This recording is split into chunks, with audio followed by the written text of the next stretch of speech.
Be ready. Start.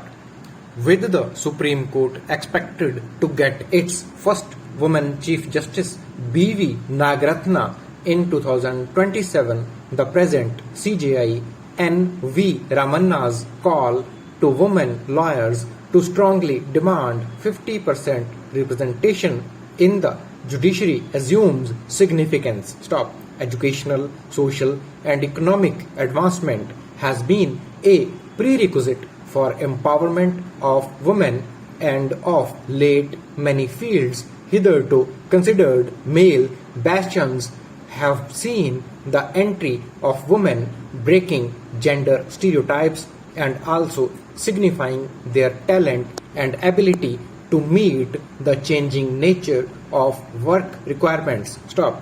Justice Ramanna's tenure has seen the appointment of 3 women judges to the Supreme Court, the maximum so far, and his plea focuses attention on an area which usually goes unconsidered, even as the courts are generally plagued by a shortage of judges. Stop.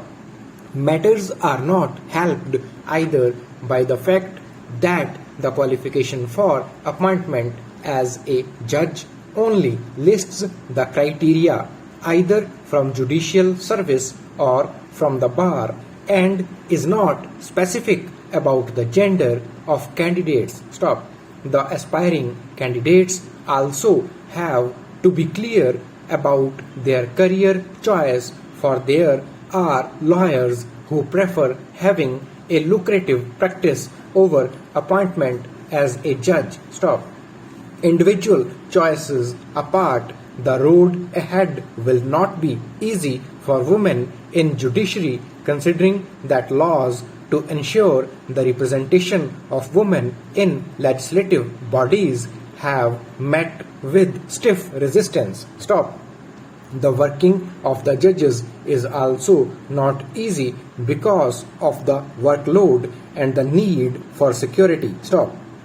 With law education becoming more accessible to women, the scope for their representation not just in the apex court but also in high courts and the lower judiciary has to expand correspondingly. Stop.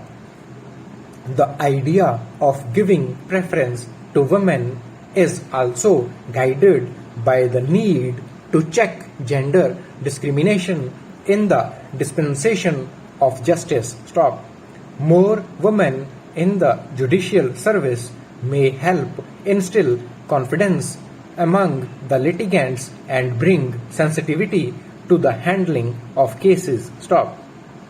New Delhi has rightly called out Beijing for adopting an unscientific approach to a humanitarian issue, the plight of thousands of Indian students, traders, employees, and their families who are stranded in India for the past year or so and are unable to return to China to resume their studies or business activities. Stop.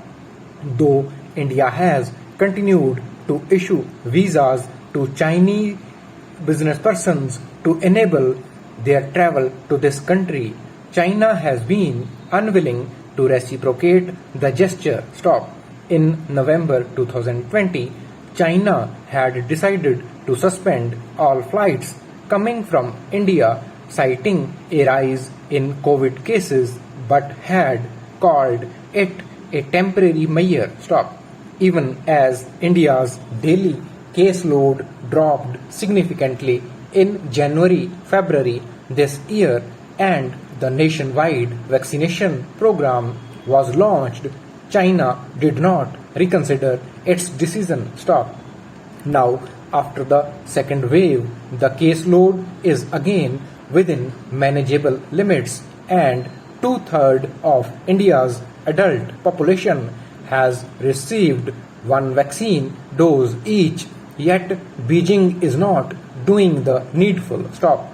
Treating India as a pariah reeks of hypocrisy considering that the novel coronavirus is believed to have originated in China. Stop.